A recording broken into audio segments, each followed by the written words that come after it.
Hi guys, you are watching your favorite YouTube channel NK Gupta Smart Education, and this is me, your host and host NK Gupta. And today we are going to discuss about chapter first of class 12th RBSc reproduction in angiospermic plant. And same chapter is here in class 12th CBSC chapter number second. Name is sexual reproduction in flowering plants or phanerogams. हमारा जो RBSC में एक छोटा सा topic remain है वो है plant. आज पूरा जो है चैप्टर कंप्लीट हो जाएगा आपका। प्लांट से पहले मैं सेक्सुअल रिप्रोडक्शन की एक छोटी सी डेफिनेशन है और जो उसकी स्पेशलिटीज हैं उनसे मैं आपको यहाँ परिचित करा देता हूँ। कोई पूछे कि व्हाट इज सेक्सुअल रिप्रोडक्शन, क्या स्पेशलिटीज हैं सेक्सुअल रिप्रोडक्शन की एंड किस तरह से सेक्सुअल असेक्सुअल रिप्रोडक्शन से जुदा है या कहूँ उसे विभेदित किया गया है, तो आप एक बार सीन कर लें। जैसे डेफिनेशन आपको दिखाई दे रही है एक अच्छी सी, और हाँ जी टॉपिक है वही सेक्सुअल रिप्रोडक्शन, लैंगिक जनन कहा जाता है। तो अगर आप हमारे प्रीवियस पार्ट सीन करेंगे तो जो रिप्रोडक्शन इन ऑर्गेनिज्म और reproduction in angiospermic plant part first है, जो सबसे पहले डाला है, उसमें मैं असेक्सुअल और सेक्सुअल रिप्रोडक्शन जो है उनकी डेफिनेशन वहाँ कर चुका था क्लियर। साथ में मैंने असेक्सुअल के साथ में सेक्सुअल में क्या स्पेशलिटीज थी उनसे आपको परिचित करवा दिया था और उनमें डिफरेंस कर दिया था वहीं। बट फिर भी कोई बात नहीं, एक बार मैं फिर से यहाँ जो है आरबीएससी हिंदी मीडियम वालों के लिए एक बार फिर से रिपीट कर देता हूँ। जबकि मैंने सेम जो है जो टॉपिक अभी हाल ही में डाला है सीबीएसई क्लास में 12 सीबीएसई, और वही और रिप्रोडक्शन इन ऑर्गेनिज्म जो है पार्ट 6, वहाँ भी मैंने जो है सेक्सुअल रिप्रोडक्शन के बारे में बताया और सेम चीज वहाँ मौजूद थी। फिर भी आप सुन लें, कोई नहीं है। जनन की वह प्रक्रिया जिसके अंतर्गत नर व मादा जनक दोनों भाग लेते हैं तथा युग्मक निर्माण, युग्मक संलयन व युग्मनज निर्माण सभी प्रक्रियाएं पूर्ण होती हैं। मैं फिर से अपनी बात रिपीट करता हूँ। हाँ जी, अ काइंड ऑफ रिप्रोडक्शन, एक तरह का रिप्रोडक्शन है in which both parents male and female participate and syngamy and zygote formation occur. तो मुझे मालूम है आपको ये अच्छी सी डेफिनेशन जो थी वो इजीली लर्न हो गई है। यहाँ जो 6 पॉइंट लिखे हुए हैं स्पेशलिटीज के, उनको सेक्सुअल रिप्रोडक्शन से आप कंपेयर कर लें अब इजीली।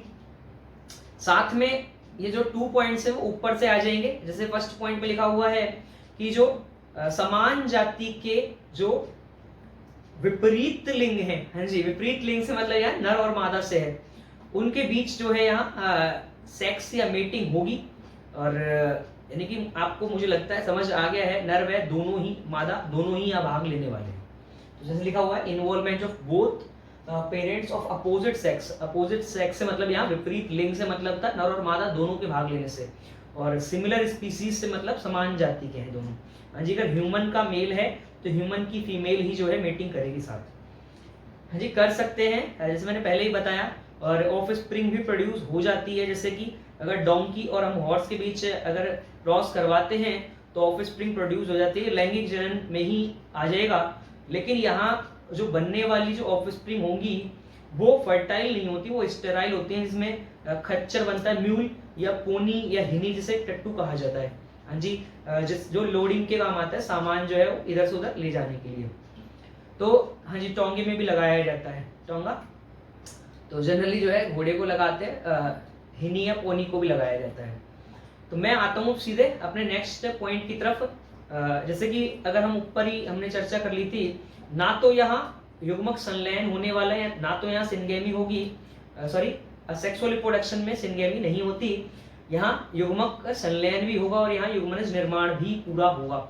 मैं थर्ड पॉइंट की तरफ बात करता हूँ। थर्ड पॉइंट की तरफ रुक करते हम।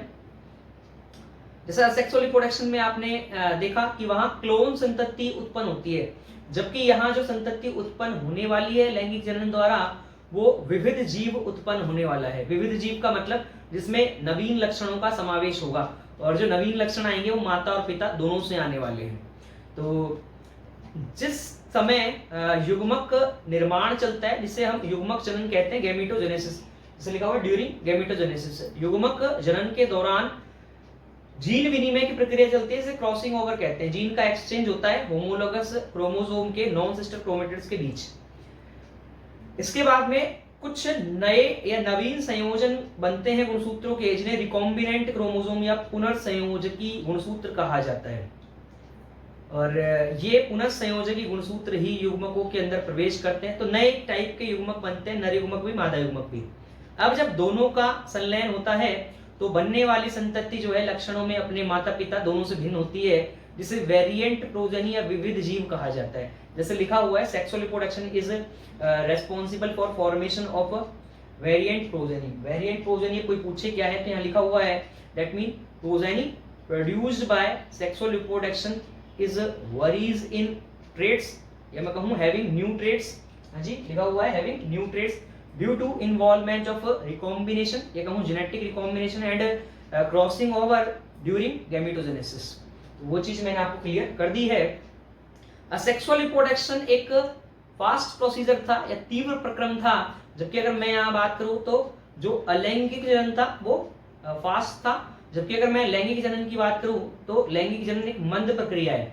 हाँ जी, sexual reproduction is slow procedure. अब स्लो का मतलब यहाँ टाइम ज्यादा लगता है, बट जो बनने वाली प्रोजेनी है या संतति है उनका उत्पादन कम होगा। जैसे लिखा हुआ है less production in more time duration, less production in more time duration. हाँ जी, उत्पादन कम हो रहा है संतति का, लेकिन टाइम ज्यादा लग रहा है। अब जब सेक्सुअल रिप्रोडक्शन चल रहा है तो सेक्स ऑर्गन जो है वो पार्टिसिपेट करेंगे। हाँ जी, जो लैंगिक जननांग है वो यहाँ भाग लेंगे। नर में जो है वो वृषण, वहाँ जो है नर युग्मक या शुक्राणु बनते हैं, और मादा में अंडाशय ओवरी जिसको हम कह देते हैं, वहाँ मादा युग्मक या अंडाणु बनते हैं। अगर हम प्लांट्स का जिक्र करें तो प्लांट में भी जैसे कारा है एक शैवाल, तो कारा में ग्लोब्यूल नाम से नर जननांग मिलता है और न्यूक्यूल नाम से मादा जननांग मिलता है। ग्लोब्यूल को एंथ्रीडियम कह सकते हैं हम, और न्यूक्यूल को ऊगोनियम या आर्चिगोनियम कह सकते हैं।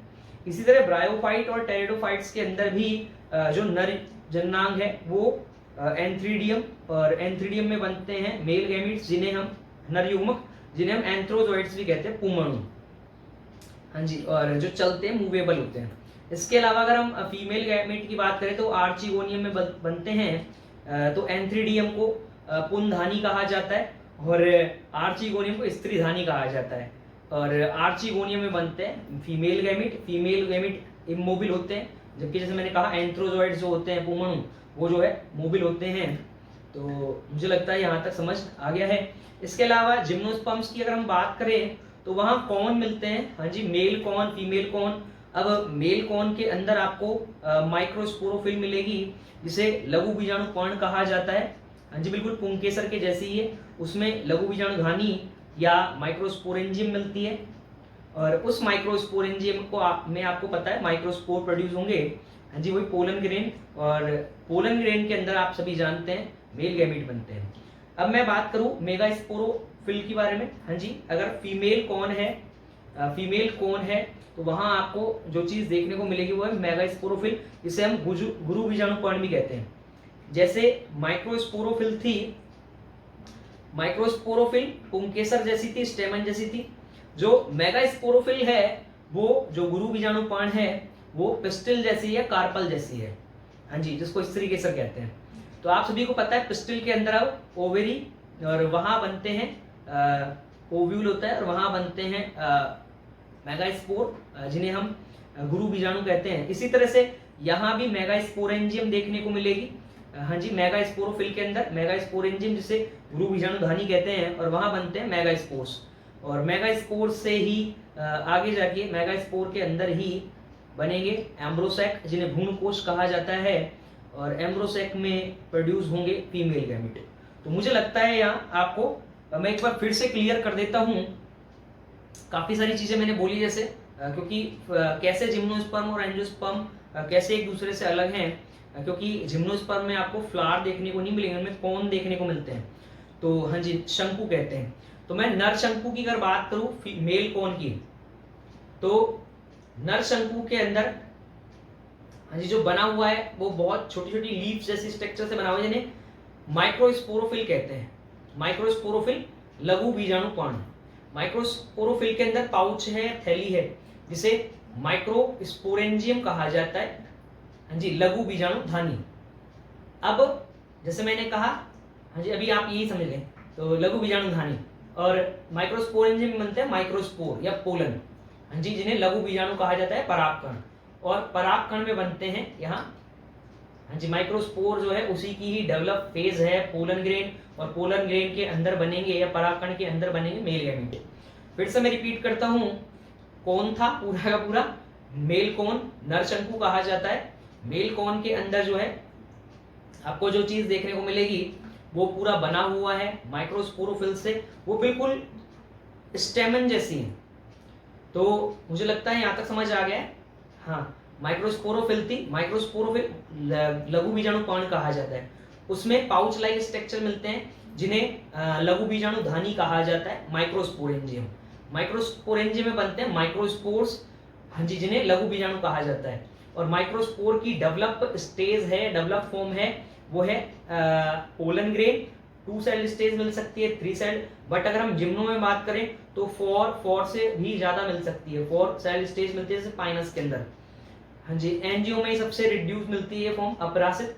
बाकी सबसे अच्छी अगर हम बात करें तो एल्गी, ब्रायो, इनके अंदर जो है गैमेटोफाइट देखने को मिलता है। पोलन ग्रेन गैमेटोफाइट ही है और उसमें प्रोड्यूस होते हैं मेल गैमेट, नर युग्मक। अगर हम और बात करें अब आगे, तो वह मादा शंकु की बात कर लेते हैं, फीमेल कॉर्न की।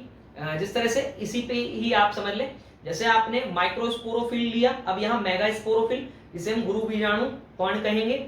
ये बिल्कुल पिस्टल जैसी है, स्त्री केसर जैसी है।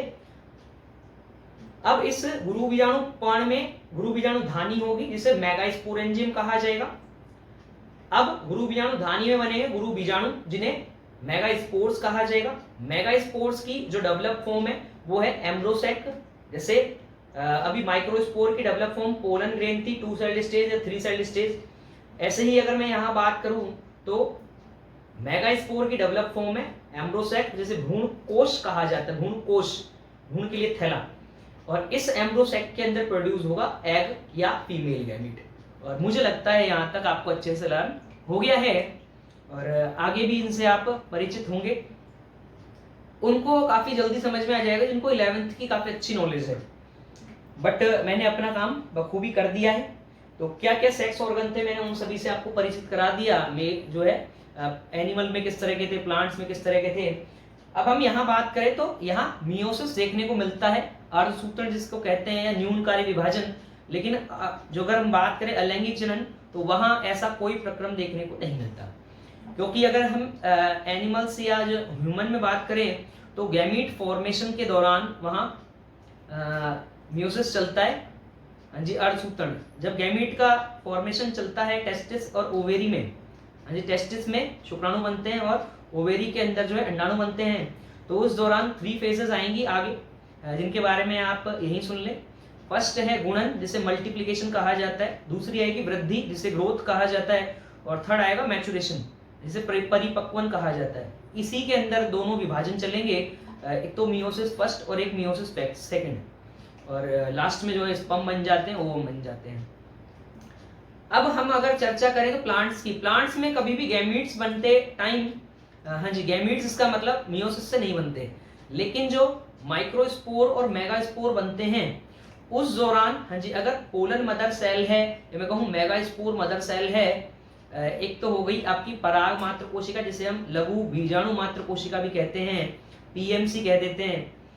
उसमें अर्धसूत्रण देखने को मिलता है, और उससे जो प्रोड्यूस होते हैं वो मेल गैमीट नहीं होते, वो माइक्रोस्पोर्स होते हैं।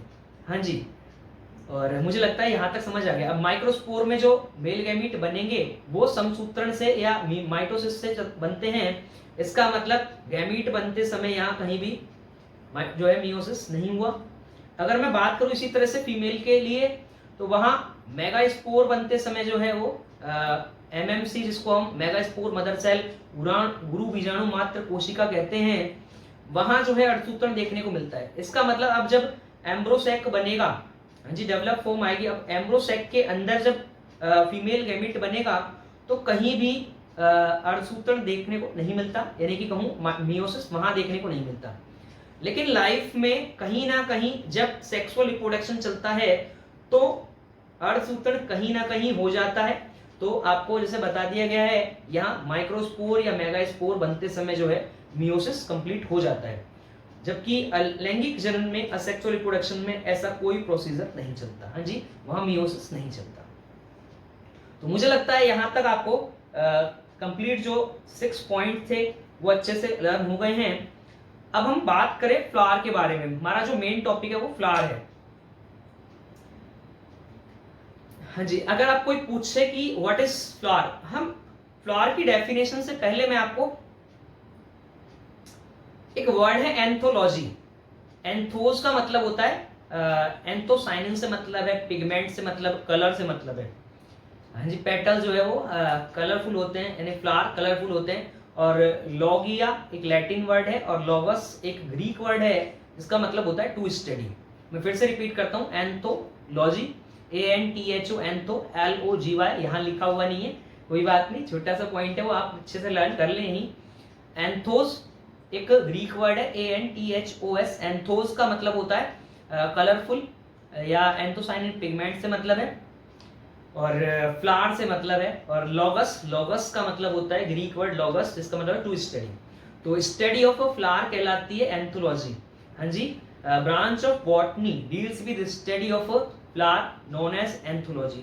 सीधे सीधे कोई पूछे कि एंथोलॉजी क्या है, तो जिसे हम पुष्प विज्ञान भी कहते हैं, या हम हाँ जी पुष्प को हम फूल कह सकते हैं, पुष्पी विज्ञान कह सकते हैं। तो समझ में आ ही गया है। वानस्पतिक विज्ञान की वह शाखा जिसके अंतर्गत पुष्पों का अध्ययन किया जाता है उसे कहा जाता है एंथोलॉजी। एक और टर्म है वो है फ्लोरिकल्चर। कोई पूछे व्हाट इज फ्लोरिकल्चर, मैं अगर सीधे कहूँ पुष्पी संवर्धन तो जल्दी समझ में आ जाएगा आपको।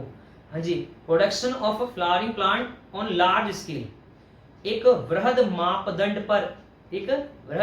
मापदंड पर पुष्पी पादपों के उत्पादन की प्रक्रिया कहलाती है पुष्पी संवर्धन।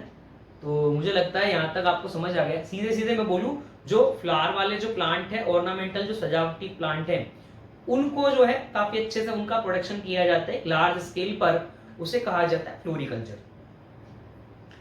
अब ये डेफिनेशन जो आपको दिखाई दे रही है मैंने बनाई हुई है इसको, तो बहुत इजी सी डेफिनेशन बनाई हुई है, कहीं पे एक पर्टिकुलर डेफिनेशन फ्लावर की है नहीं, तो मैंने आपके लिए बनाई हुई है, आप एक बार सीन कर ले। जैसे लिखा हुआ है इन फैनरोगैम्स का मतलब है पुष्पी पादप, स्पेशली एंजियोस्पर्मिक प्लांट से मतलब है यहाँ। जबकि अगर बेंथम और हुकर का क्लासिफिकेशन हम देखेंगे तो वहाँ जिम्नोस्पर्म को भी फैनरोगैम्स के अंदर रखा हुआ है, जबकि फूल या पुष्प केवल एंजियोस्पर्म में देखने को मिलते हैं। तो यहाँ साफ साफ लिखा हुआ है in phanerogams specially in angiospermic plant and attractive बोल दे आकर्षक या कॉन्स्पिक्यूअस, काफी अच्छा वर्ड है। एंड अट्रैक्टिव और कॉन्स्पिक्यूअस या कहूँ interesting sexual reproductive site is produced after maturation of plant where sexual reproduction takes place। सीधे सीधे मैं कहूं कि पुष्पी पादपों में पादप के परिपक्व होने के पश्चात एक आकर्षक व इंटरेस्टिंग दिलचस्प कहूं लैंगिक जनन स्थल जो है उत्पन्न होता है, जहां लैंगिक जनन की प्रक्रिया पूर्ण होती है। फिर से अपनी बात रिपीट करता हूं, पुष्पी पादपों का ऐसा अभिलाक्षणिक गुण जो हाँ जी अभिलाक्षणिक या आकर्षक या दिलचस्प गुण जो पादप के परिपक्व होने के पश्चात उत्पन्न होता है तथा जहां लैंगिक जनन की प्रक्रिया पूर्ण होती है। तो बहुत इजी सी डेफिनेशन थी, मैं फिर से रिपीट कर देता हूं और यही लर्न कर ले अच्छे से। इन एंजियोस्पर्मिक प्लांट्स, हाँ in specially in angiospermic plants and attractive और conspicuous and interesting sexual reproductive site produced after maturation of plant where sexual reproduction takes place। बहुत इजी सी डेफिनेशन थी, आप लर्न कर सकते हैं। नॉन एज फ्लावर, इससे flower कहा जाता है, K/S का मतलब नॉन एज से मतलब है, हाँ जी कहा जाता है, पुष्प कहा जाता है इसे। नीचे एक साइंटिस्ट का नाम दिया हुआ है अकॉर्डिंग टू गौते तो A/C का मतलब है अकॉर्डिंग टू गौथे, जिन्होंने जो है 1790 में एक स्टेटमेंट दिया। बहुत बार ये एग्जाम में देखने को मिला है, हाँ जी, बोर्ड में भी आ जाता है और कॉम्पिटिटिव एग्जाम में भी देखने को मिला है। हाँ जी, who first time gave a statement flower is a modified shoot system. तो जवाब आपको मिल ही गया, गौथे हैं जिन्होंने पहली बार बताया पुष्प एक रूपांतरित प्ररोह है। अब इसका मतलब क्या है वो समझ लें आप। तो ये लीजिए आपके लिए, ये मान लिया जाए कि एक शूट है, इसका मतलब स्टेम है, ये एक स्टेम है जी? ये स्टेम के ऊपर अब लीव्स लगी हुई हैं साइड बाय साइड, जैसे कि आपको ये दिखाई देंगी। एक लीव्स जो है इस साइड लगी हुई है, एक साइड एक इस साइड लगी हुई है। इसके बाद जो है ये फिर से एक एक लीव्स यहाँ आपको लगी हुई दिखाई दे रही हैं। हाँ जी, अब नोड के ऊपर लग रही है, एक इधर लग रही है एक इधर लग रही है। अब फिर से एक और, हाँ जी, नोड के ऊपर अब फिर से लीव्स लगी हुई, ये एक इधर एक इधर। तो मुझे लगता है यहाँ तक आपको समझ आ गया है। कंटिन्यूअस जो है मैं यहाँ फॉर जो है लीव्स के पेयर जो है वो दिखा रहा हूँ, और एक लीव्स जो है उसका पेयर यहाँ दिखाई दे रहा है, और इनके बीच में अब गैप है। अगर आप देखेंगे तो यहाँ गैप बनाया है मैंने, जैसे गैप मेंटेन किया हुआ था। लेकिन एक हार्मोन है, इसका नाम है फ्लोरिजन, और साइंटिस्ट हैं जिनका नाम है एम चालाकियान। चालाकियान ने 1937 में एक इमेजिनरी वर्ड दिया, जिसका नाम है फ्लोरिजन। फ्लोरिजन 2 हार्मोन का कॉम्बिनेशन है, जिसमें से एक पॉपुलर वर्ड है वो है जिब्रेलिन, और एक है एंथेसिस। एंथेसिस नाम का कोई भी केमिकल सब्सटेंस अभी तक डिस्कवर नहीं हुआ है, केवल इमेजिनरी वर्ड दिया गया है एंथेसिस। तो यहाँ हम कहें फ्लोरिजन अभी तक एक काल्पनिक है वर्ड, ऐसा कोई एग्जिस्ट ही नहीं करता हार्मोन। बट ऐसा मानना है चालाकियान का कि प्लांट के जो वेजिटेटिव पार्ट हैं, जैसे कि शूट है वेजिटेटिव पार्ट में, या लीव्स हैं, हाँ जी, जो आगे के जो वेजिटेटिव पार्ट हैं उनमें ये हार्मोन बनता है। उसकी वजह से जो है इनके बीच जो लीव्स थी उनके बीच के नोड जो है वो काफी पास पास आ जाते हैं। मैं कुछ इस तरह से कहूँ, इंटरलोक जो नोड हैं उनकी लेंथ कम हो जाती है। तो आप देखेंगे तो यहाँ ये फॉर जो मैंने लीव्स बनाई हुई थी वो मैंने एक दूसरे के पास ला दी हैं। और अब मैं कुछ इस तरह से कहूँ, जो सबसे फर्स्ट वाल था इसे आप यहाँ कैलिक्स मान लें, ग्रीन कलर का लिया हुआ है और कॉम्बिनेशन फिट बैठ गया है। और रेड जो है वो मैंने यहाँ लिया हुआ है, रेड कोरोला मान लें आप, और जो ब्लू कलर का है उसे आप यहाँ स्टेमन मान लें, और जो यहाँ ब्लैक कलर का बनाया हुआ है या जो मार्कर ब्लैक कलर वाला है उसे आप पिस्टल मान लें। तो अब ये एक दूसरे के पास पास आ जाते हैं, और जो आपके पास में स्ट्रक्चर बना है इसे फ्लावर कहा जा रहा है। इसका मतलब शूट ही, यानी कि स्टेम और लीव्स वाले पोर्शन ही मॉडिफाइड होकर एक हार्मोन मैंने बताया जिसका नाम था फ्लोरिजन, उससे इंड्यूस होते हैं या स्टिमुलेट होते हैं, और यही आगे जाके जो है अच्छा सा एक स्ट्रक्चर बना लेते हैं जिसे फ्लावर कहा जाता है। बहुत ही अट्रैक्टिव या कॉन्स्पिक्यूअस इंटरेस्टिंग रिप्रोडक्टिव साइट थी लैंगिक जनन की, एक स्थल था लैंगिक जनन का जहां लैंगिक जनन पूरा होना है, जहां 2 मेन पोर्शन, अब एक तो था स्टेमन एंड्रोइशियम जो था, एक था पिस्टिल जिसे गायनोइशियम कहा जाएगा, अभी बताएंगे इसके बारे में भी। तो मुझे लगता है यहां तक आपको अच्छे से क्लियर हो गया है, और क्या था स्टेटमेंट उससे आप सभी परिचित हो गए हैं। Flower is a modified shoot system, आपको शायद समझ आ गया है। आगे जो हमारे पास दिया हुआ है types of flower on the basis of the presence of floral bulb. हाँ जी, अब 4 फ्लोरल बल्ब हैं, उनमें से अगर कोई भी एक एब्सेंट हो तो उसके बेस पर, या प्रेजेंट हो सारे, उसके बेस पर 2 टाइप्स के जो है फ्लावर यहाँ लिखे हुए हैं, एक कंप्लीट फ्लावर एक इनकम्प्लीट फ्लावर। तो बहुत इजी सी डेफिनेशन है, जैसे आपको दिखाई दे रहा है, those flower contain all floral bulb out of 4 floral bulb. जो 4 हैं उनमें से चारों के चारों यहाँ प्रेजेंट हैं, सच एज कैलिक्स, कोरोला, एंड्रोइशियम, गायनोइशियम। मैं फिर से एक बार रिपीट करता हूँ, those flower contain all floral bulb.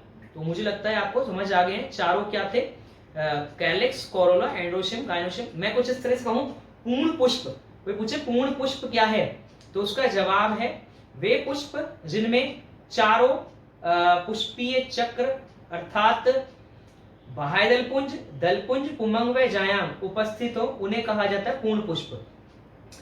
अब जनरली आप जो एग्जांपल आप देखेंगे वो आपको सभी आसपास जितने भी आप फ्लावर देखते हैं वो जनरली आपको कंप्लीट ही देखने को मिलते हैं, जिनमें से मैंने यहाँ जो 2 एग्जांपल लिखे हुए हैं उनमें फर्स्ट लिखा हुआ है ब्रेसिका कैम्पेस्टिस, काफी मोस्ट है और हाँ जी, और जिसे हम आगे भी पढ़ेंगे आरबीएससी में और सीबीएसई में पढ़ते रहेंगे नाम, जिसको आजकल एक लेटेस्ट टर्म आया ब्रेसिका कैम्पेस्टिस के साथ ब्रेसिका नेपस वैरायटी गैलुका, जिसे सरसों कहा जाता है, ब्रेसिका नेपस वैरायटी गैलुका।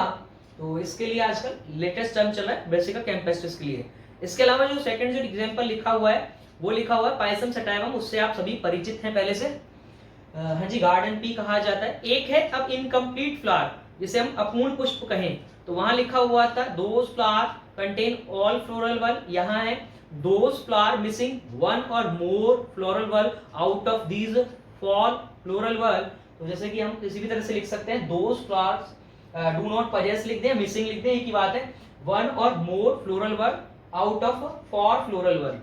तो 4 हैं जिनमें से अगर एक या एक से ज्यादा जो है आपको एब्सेंट देखने को मिले तो वहां कहा जाएगा उन्हें अपूर्ण पुष्प। मैं फिर से कुछ, वे पुष्प जिनमें 4 पुष्पीय चक्रों में से एक या अधिक पुष्पीय चक्र अनुपस्थित हों तो उन्हें कहा जाता है अपूर्ण पुष्प। जिनके कुछ उदाहरण यहाँ लिखे हुए हैं, जिसमें बॉटल गॉड लिखा हुआ है, लैग्नेरिया सिसनेरिया नाम है, लैग्नेरिया सिसनेरिया को घिया कहते हैं। हाँ जी, इसके अलावा अगर हम बात करें तो यहाँ हम तोरई लिख सकते हैं, तोरू ल्यूफा सिलेंड्री का नाम है। इसके अलावा जो यहाँ लिखा हुआ है वो है कुकरबिटा मैक्सिमा, कुकरबिटा मैक्सिमा को पंपकीन कहा जाता है। आप यहाँ कुकुमिस सटाइवस लिख सकते हैं, खीरा जिसे कुकुम्बर कहा जाता है। तो मैंने ये जितने भी मेंबर लिखे हुए हैं या जितने भी मैंने बोले वो कुकरबिटेसी के मेंबर हैं।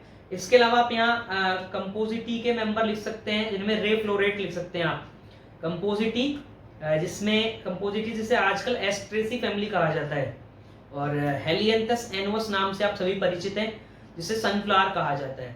सनफ्लावर का अगर मैं रे फ्लोरेट कहूं तो आप सभी को मालूम है रे फ्लोरेट के अंदर मेल सेक्स ऑर्गन देखने को नहीं मिलता, वहां ओनली फीमेल सेक्स ऑर्गन देखने को मिलते हैं, जिन्हें पिस्टिलेट फ्लावर भी कहते हैं। उनमें न्यूट्रल फ्लावर भी मिलते हैं, इसका मतलब वहां ना तो पिस्टिल मिलता है ना स्टेमन मिलता है, तो हम न्यूट्रल फ्लोरेट भी एग्जांपल में लिख सकते हैं। हमको जिस तरह से लिख दे ray floret and neutral floret of Helianthus annuus, तो बिल्कुल सही है, सनफ्लावर या सूरजमुखी कहा जाता है। इनके अलावा जैसे मैंने पहले भी जस्ट प्रीवियस वीडियो सीबीएसई का सीन करेंगे वहां इनके बारे में जिक्र किया हुआ है। हाँ जी, मैं कुछ इस तरह से कहूँ, रिप्रोडक्शन इन ऑर्गेनिज्म पार्ट 6 मैंने डाला है, उसके अंदर आपको ये सभी चीजें देखने को मिल जाएंगी, जिसमें मैंने कैलेंडुला ऑफिसिनेल, टेजाइट्स इरेक्टा, हाँ जी, जिसमें कैलेंडुला ऑफिसिनेल को पोर्ट मैरीगोल्ड भी कहा जाता है। तो आप ये सब एग्जांपल यहाँ मेंशन कर सकते हैं, और मुझे लगता है यहाँ तक अच्छे से आपको समझ आ गया है। हमारा जो मेन टॉपिक है वो है स्ट्रक्चर ऑफ फ्लावर। हाँ जी, कोई पूछे कि स्ट्रक्चर ऑफ फ्लावर, ये जो फ्लावर है, फ्लावर के जो 4 फ्लोरल बल्ब हैं वो जिस एक्सिस पे प्रेजेंट होते हैं उस एक्सिस को क्या कहते हैं, तो पेडेंकल कहते हैं, जिसे हम फ्लोरल एक्सिस भी कह सकते हैं। जैसे लिखा हुआ है flower lies on floral axis और पेडेंकल विच कंसिस्ट ऑफ 2 पार्ट, एक नीचे वाला जो स्टॉक जैसा पोर्शन है जो लॉन्ग हो सकता है, शॉर्ट हो सकता है, हाईली रिड्यूस हो सकता है, जिसे पेडिसिल कहा जाता है, और अपर जो पोर्शन है वो अपर पोर्शन उठा हुआ हो सकता है, रिड्ज जैसा हो सकता है, टॉप वाला पोर्शन स्वेलन हो सकता है, इसका मतलब रिड्ज जैसा, ये डिस्क जैसा चपटा हो सकता है, फ्लैट डिस्क लाइक फ्लैट हो सकता है, या इसमें डिप्रेशन हो सकता है, कप के जैसा, गड्ढे जैसा, इस तरह से हो सकता है। ये डिप्रेशन कुछ इस तरह से आप ये देखें, और ये इस तरह से इसमें डिप्रेशन गड्ढा हो सकता है। तो अलग अलग तरह के आपको फ्लावर देखने को मिलते हैं, उनमें किसी भी तरह का हो सकता है। अब अगर हम पेडिसिल की चर्चा करें तो पेडिसिल को एक बार पढ़ ले। स्टॉक था, ये डंडी थी, स्टॉक ऑफ फ्लावर विच में बी लॉन्ग, जिसमें मैंने कहा लॉन्ग हो सकता है, अगर अच्छा खासा देखने को मिल रहा है लंबा तो फ्लावर को पेडिसिलेट कह देते हैं। हाँ जी, सैव्रंत पुष्प। अगर शॉर्ट मिलता है तो हम कह देते हैं इसको सबससाइल। सबससाइल का मतलब उप पुष्पवृंत युक्त पुष्प कह देते हैं। हाँ जी, तो उपवृंत पुष्प कह देते हैं। और लास्ट है ससाइल। ससाइल का मतलब हाईली रिड्यूस होगा, ये लगभग ना के बराबर होगा या होगा ही नहीं। अगर स्टॉक लगभग रिड्यूस हो या ना के बराबर हो या हो ही ना, तो वहां टर्म दिया जाता है ससाइल।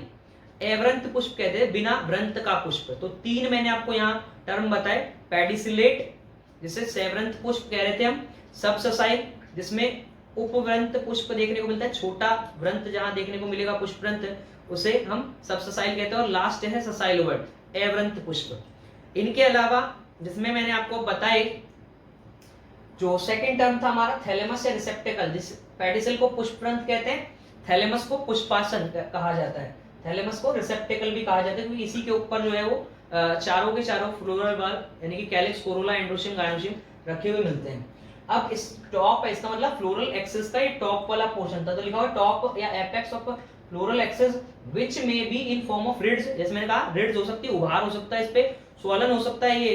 तो उस समय अगर स्वलन है तो ओवेरी ऊपर आ जाती है थोड़ी, तो उस ओवेरी को सुपीरियर ओवेरी कहते हैं। और ऐसा फ्लावर कहलाता है हाइपोगाइनस फ्लावर। तो मुझे मालूम है, इसको आप सभी जानते हैं, इसे जायांगधर पुष्प भी कहा जाता है। इसके बाद में दूसरे के बारे में बात करूं, अगर फ्लैट है, डिस्क जैसा है, जो डिस्क जैसा फ्लैट है, चपटा है, तो गायनोशियम जो है थोड़ा ऊपर ना होके हल्का सा नीचे आ जाता है। ये मैं कहूं बिल्कुल नीचे नहीं आता, ना तो बहुत ऊपर है ना बहुत नीचे, बीच में, मिड में।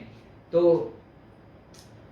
ऐसी ओवेरी कहलाती है सब सुपीरियर या सब इंफीरियर ओवेरी, या तो हम कह दे अधो अर्धवर्ती या अधो ऊर्ध्ववर्ती ओवेरी है, अंडाशय है।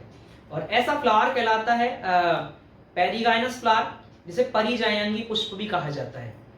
इसके बाद में लास्ट वाले के बारे में बात करता हूँ, हैविंग डिप्रेशन लाइक कप का, जिसमें कप का जैसा जो था, जिसके अंदर डिप्रेशन देखने को मिलता है, जहां ओवेरी की जो वॉल है वो इससे बिल्कुल मर्ज हो जाती है, चिपक जाती है।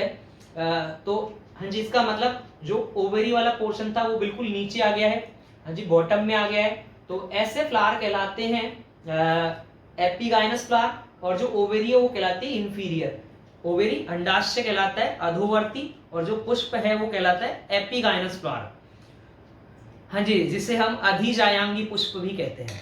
तो जितना पॉसिबल हो सकता था मैंने इसे यहाँ तक क्लियर कर दिया है। जो हमारा मेन टॉपिक है वो है फ्लावर की स्ट्रक्चर, जिसमें वही flower consist of 2 main part, जिसमें फर्स्ट एसेसरी वॉल्स हैं। एसेसरी वॉल्स को हम सब्सिडरी वॉल्स या नॉन एसेंशियल वॉल्स भी कहते हैं, मैं कहूँ सहायक चक्र कह दें, हाँ जी, या अनावश्यक चक्र। देखिए अनावश्यक तो नहीं है क्योंकि ये लैंगिक जनन में काम नहीं आ रहे, लेकिन ये सुरक्षा करते हैं इनकी, तो इसलिए इनको सहायक चक्र बोले ज्यादा अच्छा रहेगा। एसेसरी वॉल्स, कैलिक्स और कोरोला आते हैं इसमें। कैलिक्स का मतलब बाह्य दलपुंज और कोरोला का मतलब है दलपुंज। तो मुझे लगता है यहां तक अच्छे से समझ आ गया है। और एक है रिप्रोडक्टिव वर्ल, जिसे हम असेंशियल वर्ल भी कहते हैं। रिप्रोडक्टिव वर्ल को हम जनन चक्र कह दे या असेंशियल के लिए आवश्यक चक्र वर्ड यूज लिया जाता है। अब दोनों से आप परिचित हैं, एंड्रोएशियम, गायनोशियम। एंड्रोएशियम जो है पुमंग और गायनोशियम जायांग। तो जो 4 फ्लोरल वर्ल थे मैंने उनसे परिचित करवा दिया। कभी कभी कैलिक्स और कोरोला में शेप, साइज और कलर तीनों में ही डिफरेंस देखने को नहीं मिलता एक दूसरे से। इनको आप क्लियरली जो है डिफर नहीं कर सकते, एक दूसरे से विभेदित नहीं कर सकते। मैं कुछ इस तरह से कहूँ तो इनको नाम दे दिया जाता है वहां पेरियंथ, परिदलपुंज। तो उसकी चर्चा भी हम करेंगे। तो अभी हमारे पास एक अच्छा सा डायग्राम निकल के आया है, मुझे लगता है आपको अच्छे से सीन हो रहा है। और देख लें आप इसको एक बार अच्छे से निहार लें। लेकिन मेन चीज अभी आपसे बनेगा कैसे, तो इजीली बन जाएगा, आप टेंशन मत लें, वो मेरा काम है अब। तो जैसे कि मैंने कहा ये डायग्राम इजीली आपसे बन जाएगा, तो आप सभी को शायद समझ आ गया होगा, अब इजीली बन जाएगा। हाँ जी, मेरे साथ आप मेहनत करेंगे तो शायद बन ही जाएगा। एक सिंगल स्ट्रक्चर ऑफ फ्लावर जो है आप अच्छे से लर्न कर लें, आपको आरबीएससी में जो रिमेन 3 चैप्टर हैं यूनिट फर्स्ट के, सेकंड, थर्ड और फोर्थ, वहां बिल्कुल प्रॉब्लम नहीं आनी। और अगर मैं कहूँ तो जो चैप्टर सेकंड चल रहा है सीबीएसई में, sexual reproduction in flowering plants, जो स्टार्ट हुआ है बट जो पूरा चैप्टर इसी पर बेस्ड है। हाँ जी, इस एक सिंगल स्ट्रक्चर को आप अच्छे से कर लें और आपको आगे कहीं प्रॉब्लम नहीं आ रही है। हाँ जी, तो जैसे मैंने लगभग एक बेस बना दिया है, ढांचा बना दिया है और इजीली आपसे इतना बन जाना है और प्रॉब्लम नहीं आएगी, मुझे मालूम है इतना बनाने में। इसके बाद हम आगे बात करते हैं कैलिक्स की। कोई पूछे कहाँ है सेपल्स, तो ये है एक वॉल सेपल का, जिसे कैलिक्स कहा जाता है। हाँ जी, तो जैसे ये यूनिट जो मैं बना रहा हूँ, ये यूनिट एक सिंगल यूनिट जो बन रही है वो हुई कैलिक्स। इसी तरह से इस साइड आप बना दे एक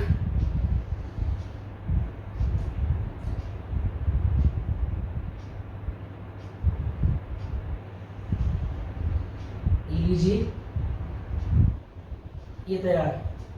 थोड़ा सा हम इसको डिजाइन दे देते हैं, बहुत अच्छा बन जाए ताकि और आपको मजा आए देखने में भी।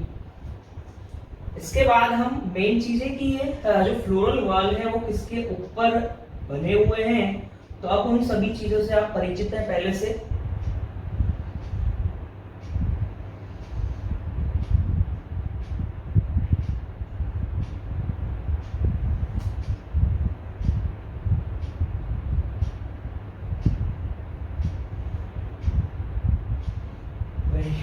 तो बन गया है इजीली, इसे पैलिकल कहा जाता है, सॉरी पेडिसल कहा जाता है। और जो ऊपर का जो ये हिस्सा है इसे थैलेमस कहा जाता है। जनरली जो है उभार वाला आपको देखने को मिलता है, तो रिड्ज या स्वेलन जो है देखने को मिलेगा। इस तरह का अगर थैलेमस देखने को मिलता है तो इस तरह के फ्लावर कहलाएंगे हाइपोगाइनस फ्लावर, और ओवरी होगी सुपीरियर ओवरी। तो यहाँ तक इजीली आप सभी से बन जाना है, यहाँ तक प्रॉब्लम नहीं आना। थोड़ा सा डिजाइन दे देते हैं इसको। ये आपकी कैलिक्स हो गई, ये कैलिक्स वाला पोर्शन कंप्लीट, ये आपका जो है वो थैलेमस वाला पोर्शन कंप्लीट। तो यहाँ तक आपसे इजीली बन जाएगा, यहाँ तक कोई प्रॉब्लम नहीं आएगी। ये लीजिए, ये थैलेमस, ये रिसेप्टेकल, और जो नीचे का जो स्टॉक लाइक स्ट्रक्चर है उसे बोला जाता है पेडिसल। तो यहाँ तक आपका स्ट्रक्चर कंप्लीट। अब आगे बात करते हैं, क्योंकि मेन चीज जो है बीच वाले पोर्शन में आपको प्रॉब्लम आनी है। उससे पहले मैं क्योंकि जो ढांचा मैंने बनाया हुआ है उसको मैं क्लियर कर देता हूँ। जैसे कोरोला आप बना लें, ये इजीली आपसे बन जाना है।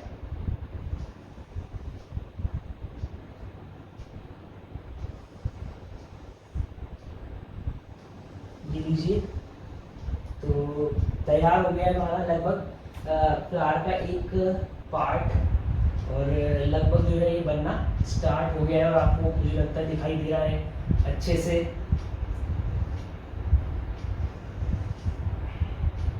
और ये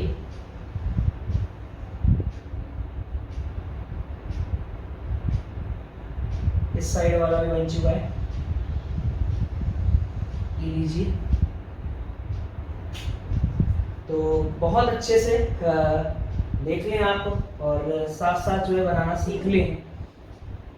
हाँ जी, जिनको पहले से आता है, क्योंकि ये स्ट्रक्चर अगर आप देखेंगे तो आपको मैं 11th और हाँ जी 11th में करवा चुका हूँ दोनों ही क्लासेस को, आरबीएससी सीबीएसई, और दोनों ने जो है ये 11th में ही बना लिया है। तो बहुत अच्छी बात है, यहाँ प्रॉब्लम नहीं आनी आपको। मैं अब स्टेमन वाला पोर्शन बनाने से पहले इस पिस्टिल वाले पोर्शन को जो है वो अच्छे से बना देता हूँ, ताकि आपको प्रॉब्लम नहीं आनी। अब जो आउटलाइन जो बनाई हुई थी उनको हम इरेज कर देते हैं, हल्का हल्का जो एक्स्ट्रा दिखाई दे रही है। ये लीजिए,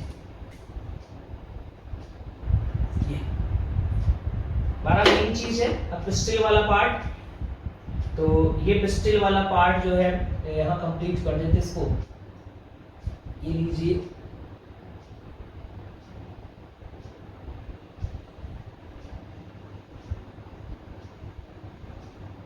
ये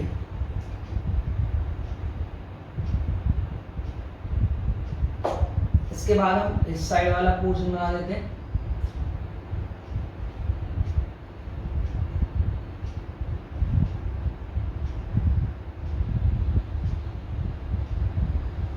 ये लीजिए, तो ओवरी की वॉल बना देते हैं थोड़ी सी थिक।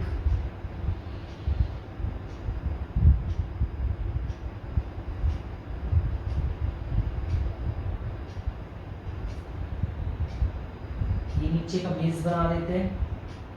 यहाँ से जो है वो फ्यूनिकुलस निकलेगा, जिसे मैं कहूँ ओव्यूल के लिए स्टॉक। ये बेस बन गया।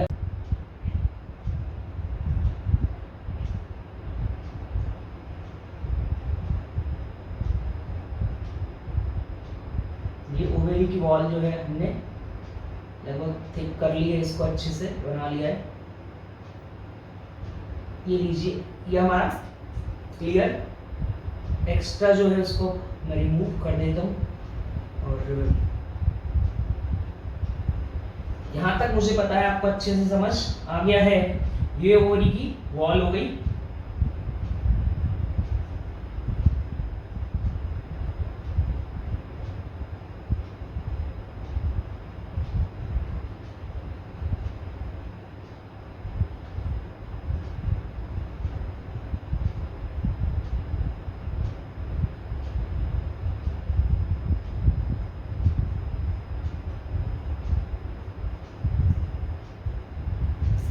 तो यहाँ तक आपसे इजीली बन जाएगा। अब हम बात करते हैं, ये पिस्टल वाला पोर्शन लगभग मैंने कंप्लीट कर दिया है। अब हम बात करते हैं स्टेमन की। तो स्टेमन का जो स्टॉक है उसे फिलामेंट कहा जाता है। नीचे से जो बेस है वो स्वलन मिलता है, फूला हुआ, फुल्फी। और ये फिलामेंट, इस फिलामेंट को थोड़ा सा मैं दूर बनाते इससे। सॉरी,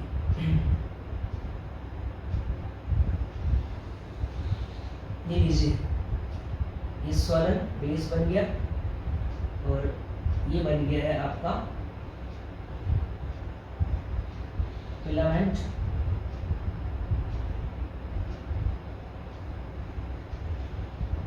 ये इसके बाद इसी के ही बेस में नीचे की तरफ आपको इस फिलामेंट के पास एक ग्लैंड मिलती है।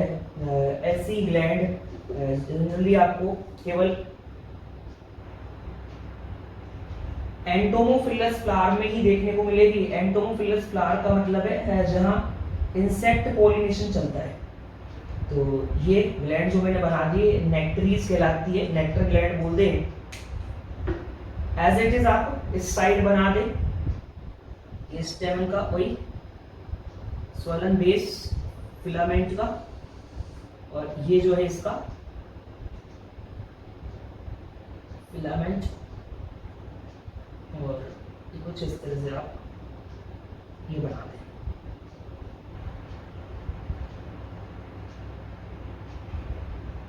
तो यहां तक लगता है मुझे इजीली आपसे बन जाना है, प्रॉब्लम नहीं आनी। और वही सेम एज इट इज जैसा हमने यहाँ बनाया है, हम सेम यहाँ भी ये बना देते हैं।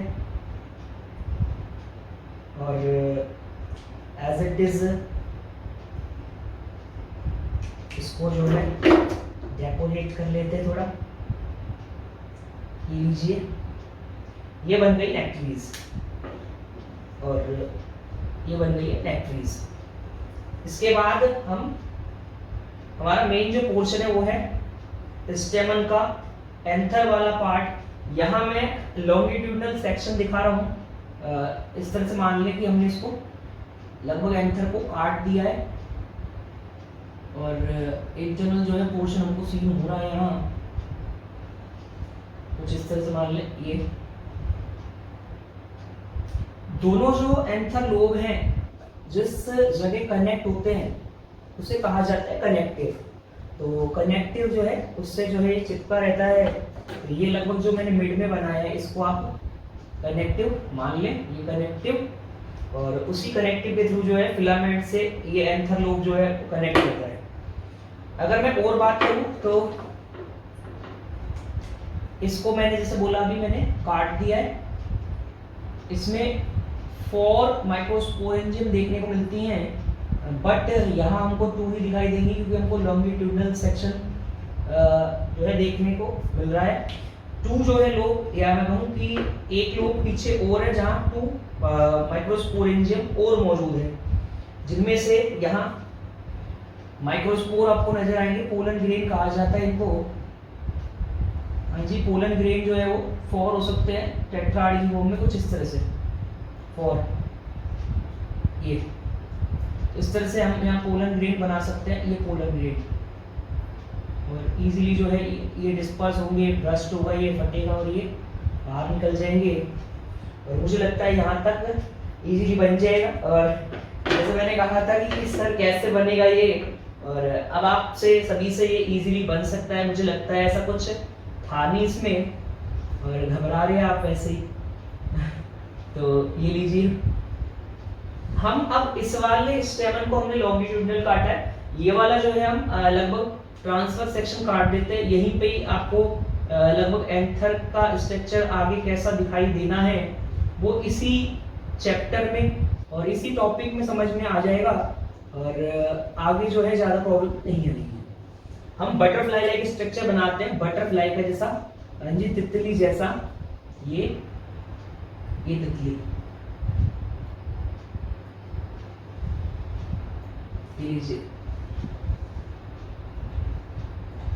ये बन गई बटरफ्लाई।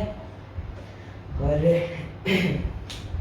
इस बटरफ्लाई के अंदर जैसे मैंने कहा कि अभी 2 माइक्रोस्पोरेंजियम फ्रंट में है, और 2 माइक्रोस्पोरेंजियम जो है बैक में है। अब आपको क्लियरली शायद सीन हो रही है अच्छे से। और जो ये मिड में था वो था कनेक्टिव। मैंने कहा यहाँ है कनेक्टिव, तो यहाँ ये कनेक्टिव है, ये कनेक्टिव। और इसमें जो सेल मिलती हैं वो पैराकाइमेटस सेल्स हैं। साथ में जो है यहाँ जाइलम फ्लोएम जो है उनके स्ट्रैंड मिलते हैं, जिससे कनेक्शन बना रहता है दोनों के बीच। और ये आपका यहाँ तक कंप्लीट। इसके बाद यहाँ भी आप चाहें तो कुछ पोलन यहाँ बना दें, यहाँ पोलन टेट्राड जो है कुछ आप यहाँ बना दें, ये पोलन ग्रेन ये बना दें।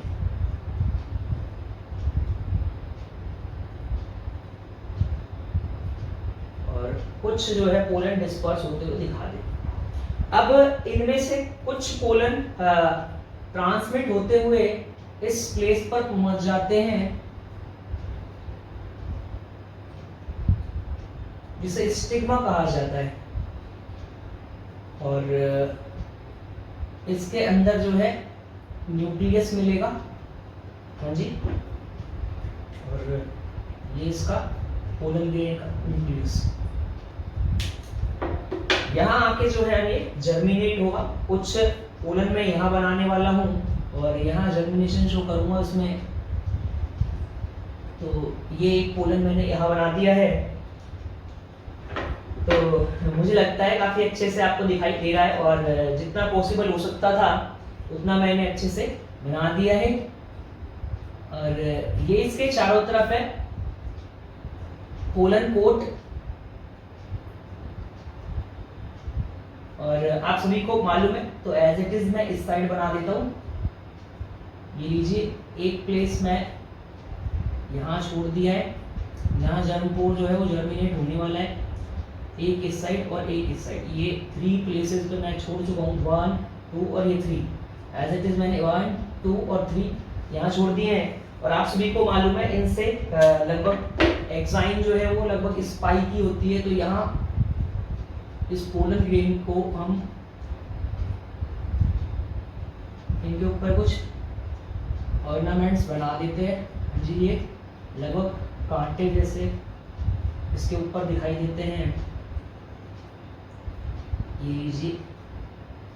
और ये कुछ इस तरह से आप बना सकते हैं और बहुत अच्छा मुझे लगता है यहाँ बन रहा है स्ट्रक्चर जितना हो सकता था।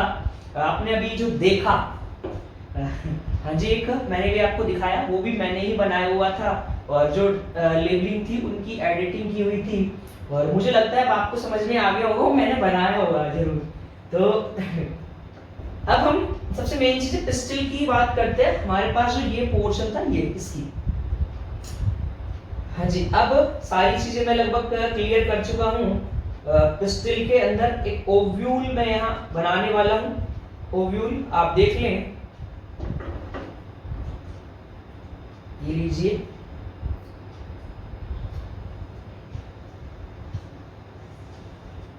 ये थोड़ा सा बड़ा कर देते हैं, अदरवाइज अंदर की चीज आपको दिखाई देगी नहीं, फिर फायदा नहीं होगा कुछ। तो ये लीजिए,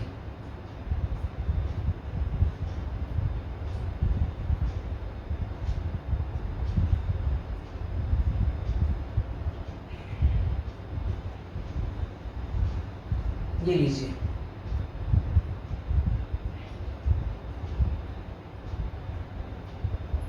ये बन गया है आपका ओव्यूल।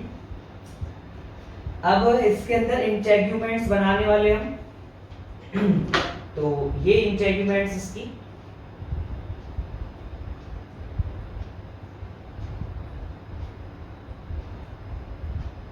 ये इनर इंटेग्यूमेंट्स जिनके प्रोजेक्शन थोड़े आगे तक हमने निकाल दिए हैं। एज इट इज इस साइड भी ये इंटेग्यूमेंट इस साइड बना दी गई है, ये लीजिए। अब आउटर इंटेग्यूमेंट जितने प्रोजेक्शन इसके निकले हुए हैं आगे तक, उससे हमको अब थोड़े कम निकालने हैं। ये इंटेग्यूमेंट का जो बैक वाला पोर्शन है वो फुलफी मिलेगा, फूला हुआ। हाँ जी, इस ओव्यूल का जो मेन पॉइंट था जिससे ये इंटेग्यूमेंट का ओरिजिन हो रहा है उसे चलेजा कहा जाता है। यही है चलेजा स्वलन जो फुलफी पोर्शन मैंने बनाया है। इसके अलावा यहाँ एक उभार या रिड्ज मिलती है, लॉन्गिट्यूडनल रिड्ज, जिसे रेफे कहा जाता है।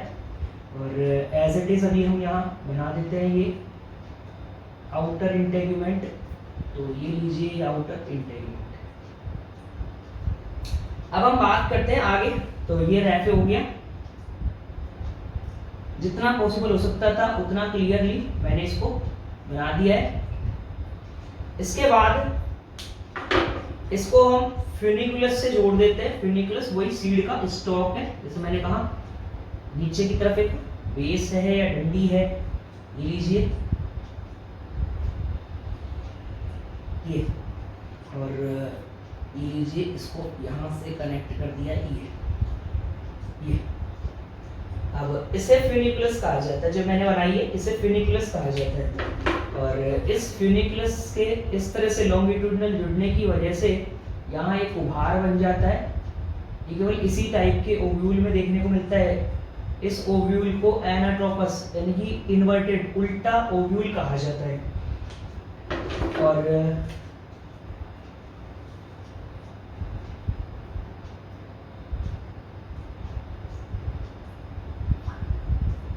ये इसकी ट्रैकियल ब्रांच है जो मैं लगभग बना रहा हूँ, जिसके थ्रू ओव्यूल कनेक्ट रहेगा ओवेरी से और ओवेरी से इसको नरिशमेंट मिलता रहेगा। मैं कहूँ इसे प्लेसेंटा बोलते हैं तो भी ठीक है, ट्रैकियल ब्रांच है, प्लेसेंटा कहलाएगा।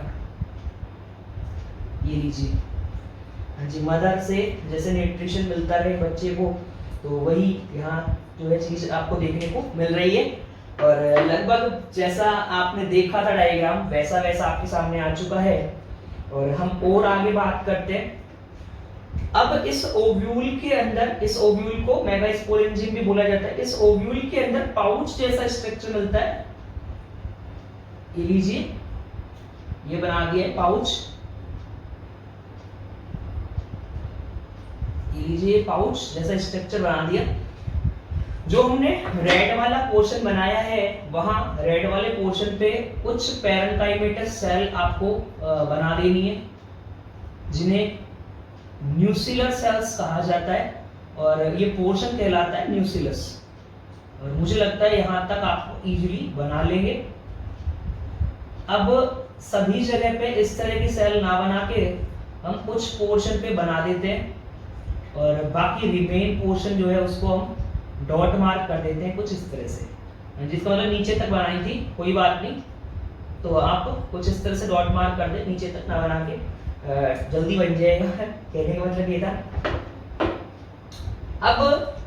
अब जो पाउच बन रहा है अंदर ग्रीन कलर वाला दिखाई दे रहा है, ग्रीन कलर वाले पाउच के अंदर अब चलेजा की साइड में 3 सेल हैं, छोटे साइज की 1, 2 एंड 3।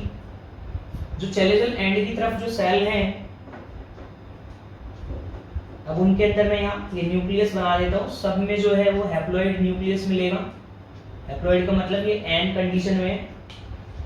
और अगर मैं बात करूँ तो जो लोअर वाला पोर्शन है, इसे जो नीचे ट्यूबुलर पासेस बनाए इसे कहा जाता है माइक्रोपाइल। माइक्रोपाइल की तरफ इसके कंपैरिजन में थोड़ी बड़ी सेल मिलती हैं देखने को साइड बाय साइड, जिन्हें सिनर्जिड कहा जाता है। तो ये सिनर्जिड हो गई। मिड में एक सेल मिलेगी और पीछे से दिखाई दे रही है, बट आगे से कुछ इस तरह से कहूँ कि ये सेल थी ओव्यूल, ये था एग, ये एग है और ये सिनर्जिड है। एक साइड इस साइड कवर किया हुआ है, एक साइड इस साइड कवर किया हुआ है, और यहाँ से हमको दिखाई दे रहा है कुछ पोर्शन ऊपर वाला दिखाई दे रहा है। तो अब इसके अंदर जो है वही न्यूक्लियस बना देते हैं। इसमें जो है वो अपर साइड में न्यूक्लियस बना देते हैं, इसमें जो है लोअर साइड में थोड़ा न्यूक्लियस बना देते हैं। इनकी खासियत होती है कि जो एग है जो हमने बीच में बनाया हुआ है, यानी कि फीमेल गैमेट, वहाँ जो है इधर की साइड में या बॉटम में जो है आपको वेसिकल देखने को मिलेगी या वैक्यूल देखने को मिलेगी, जबकि यहाँ जो है अपर साइड में जो है आपको वैक्यूल देखने को मिलती है। अगर हम अब और चर्चा करें तो हमारा सिनर्जिड के अंदर एक खास अल्फा सेलुलोज से बना हुआ फाइबर्स है। कुछ इस तरह से बना दें आप, लगभग हथेली जैसा, पाम जैसा आपको बनाना है, कुछ इस तरह से बना दें। 1 फिंगर निकाल दी, 2 फिंगर निकाल दी, 3 फिंगर निकाल दी, 4, 5 और कुछ इस तरह से हाथ जैसा आपको यहाँ बना देना है। तो ये था फिलीफॉर्म एपरेटस। और अंदर जो है अब एक काफी सबसे बड़ी सेल बच रही है, ये वाली। इसके अंदर जो है वो 2 न्यूक्लियस इसके अंदर मिलेंगे, जिन्हें पोलर न्यूक्लियाई कहा जाता है, और मुझे लगता है यहाँ तक आपको समझ आ गया है। एक बार हम इसको थोड़ा सा और डेकोरेट कर देते हैं जितना हो सकता है। ये लीजिए, ये इसका साइटोप्लाज्म वाला पोर्शन हो गया, ताकि नजर आए कि हाँ ये भी सेल है। और ये इसके न्यूक्लियस के हम चारों तरफ थोड़ा बना देते हैं। तो जैसे कि मैंने कहा कि सभी हैप्लॉइड कंडीशन में ये भी एन है, ये भी एन है, ये भी एन है, एन है, एन एन एन और ये भी है। तो आपको दिखाई दे रही है कि जो हमने एम्ब्रोसेक बनाया है उसमें 7 सेल और 8 न्यूक्लियस है। 1 2 3 cell, 4 cell, 5 6 7 cell, but nucleus 1 2 3 4 5 6 7 8 nucleus है। सेंट्रल सेल के अंदर जो है 2 न्यूक्लियस हमको देखने को मिलते हैं। तो बहुत इजी स्ट्रक्चर था, और अब मुझे लगता है आप सभी से बन जाना है ये आराम से। यहाँ से हम पोलन ट्यूब जो है वो नीचे लेते हैं, पोलन जर्मिनेट करवाते हैं, और यहाँ से होती हुई पोलन ट्यूब जो है इस फिलीफॉर्म एपरेटस से अंदर एंटर करती है। तो हम हाँ जी डायरेक्ट जो है ओवम या एग में नहीं जाता। जो मेल गैमीट है वो पहले जाएगा सिनर्जिड में, और 2 मेल गैमीट आते हैं जो आपको यहाँ दिखाई देंगे भी। तो ये लगभग हमने पोलन ट्यूब बना दिए।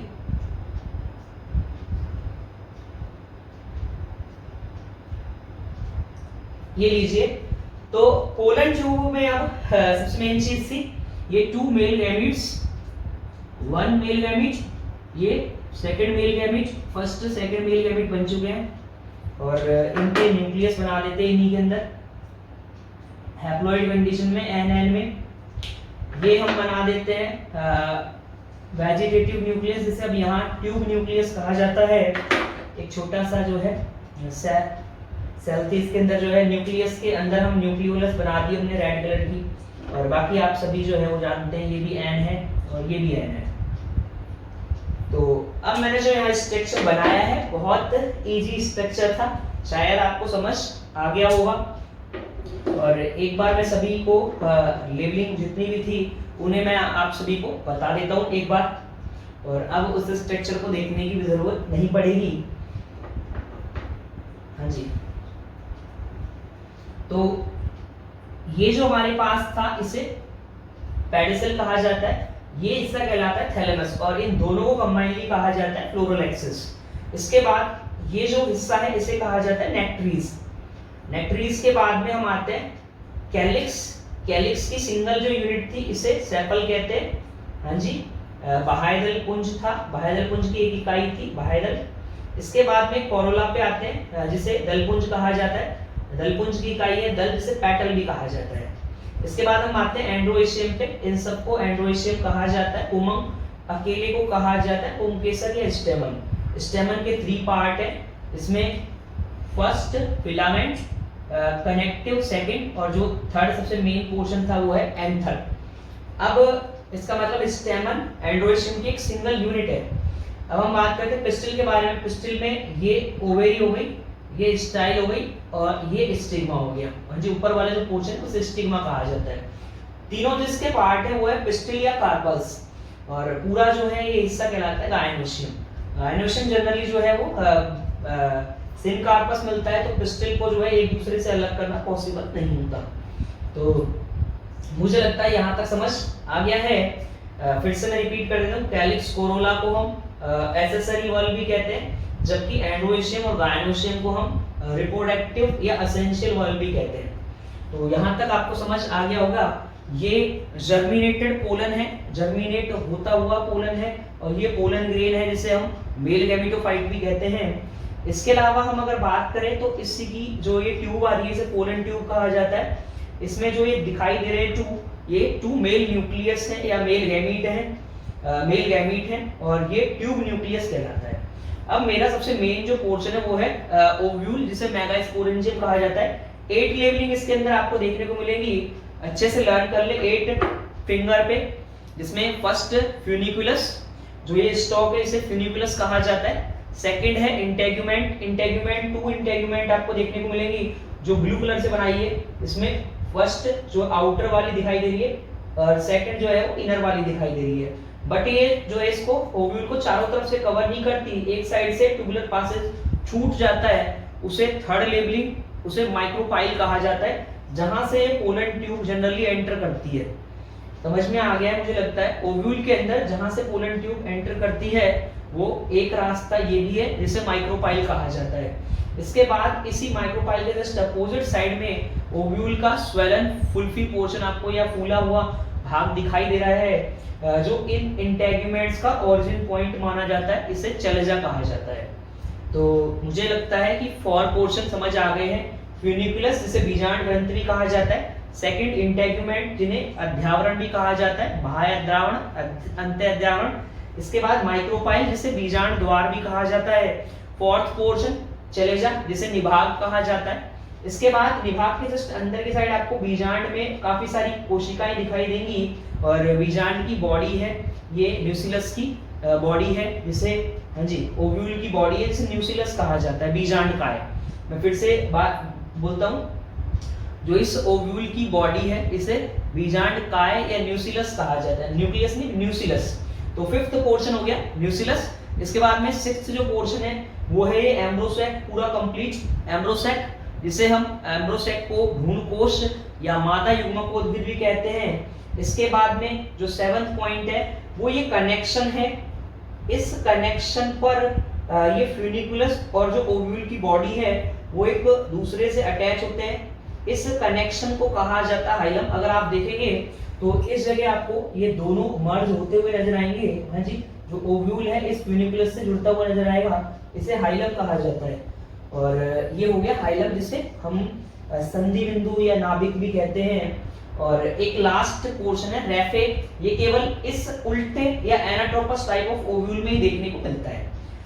तो मुझे लगता है 8 पोर्शन आपको याद हो गए हैं और अच्छे से लर्न कर लें एक बार आप। जो 8 पोर्शन थे उनमें फ्यूनिकुलस, फ्यूनिकुलस के बाद में इंटेगुमेंट, इंटेगुमेंट के बाद में माइक्रोपाइल, माइक्रोपाइल के बाद में चलेजा, चलेजा के बाद में जो है यहाँ न्यूसिलस, न्यूसिलस के बाद में यहाँ एम्ब्रोसेक्ट, एम्ब्रोसेक्ट के बाद यहाँ हाइलम और हाइलम के बाद रेफे। तो बहुत इजी था। अब हम बात करते हैं इस एम्ब्रोसेक्ट की, जो 6 नंबर का पोर्शन था सबसे मेन वही था। इसमें 3 पार्ट हैं, अगर आपको दिखाई देंगे तो ऊपर वाले जो पोर्शन है उसको कहा जाता है हाँ जी एंटीपोडल कहते हैं, प्रति व्यासांत या प्रतिमुख। जो 3 है वो चलेजा की इस तरफ आपको दिखाई दे रही है। मिड में जो है उसे सेंट्रल सेल कहा जाता है, जिसमें डाइकैरियन स्टेट मौजूद है। मैं कहूँ 2 पोलर बॉडीज या 2 पोलर न्यूक्लियाई मौजूद हैं, जो N+N कंडीशन में सबसे बड़ी सेल है, लार्जेस्ट सेल सेंट्रल सेल। तो सेंट्रल सेल अभी बताएंगे इसका क्या काम है बाद में। तो अभी आप बस इतना सा टर्म याद रख लें।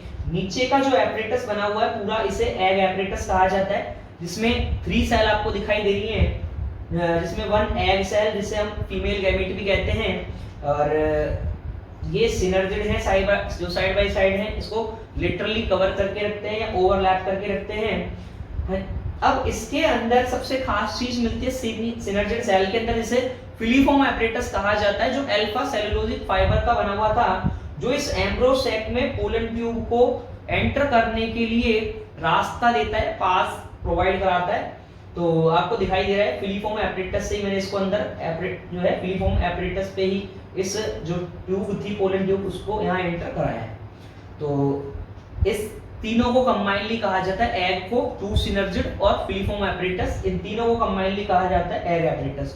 तो एम्ब्रोसेक्ट के अंदर ये 3 टर्म या जो है 3 पार्ट मौजूद थे, एंटीपोडल, सेंट्रल सेल और हम लास्ट कहें एग एपरेटस। अब एग एपरेटस में 3 जो सेल थी, जिनमें 1 एग सेल और जिसे हम फीमेल गैमेट कह दें, सेकंड जो थे वो आपके सिनर्जिड थे, 2 सिनर्जिड, और लास्ट जो है वो सिनर्जिड के फिलीफॉर्म एपरेटस, जो अल्फा सेलुलोजिक फाइबर्स के बने हुए थे।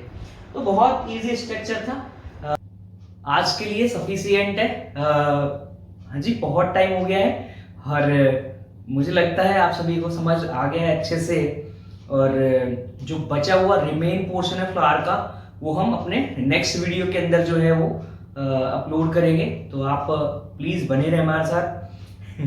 तो आज मैं आप सभी से विदा लेता हूँ। Thank you so much.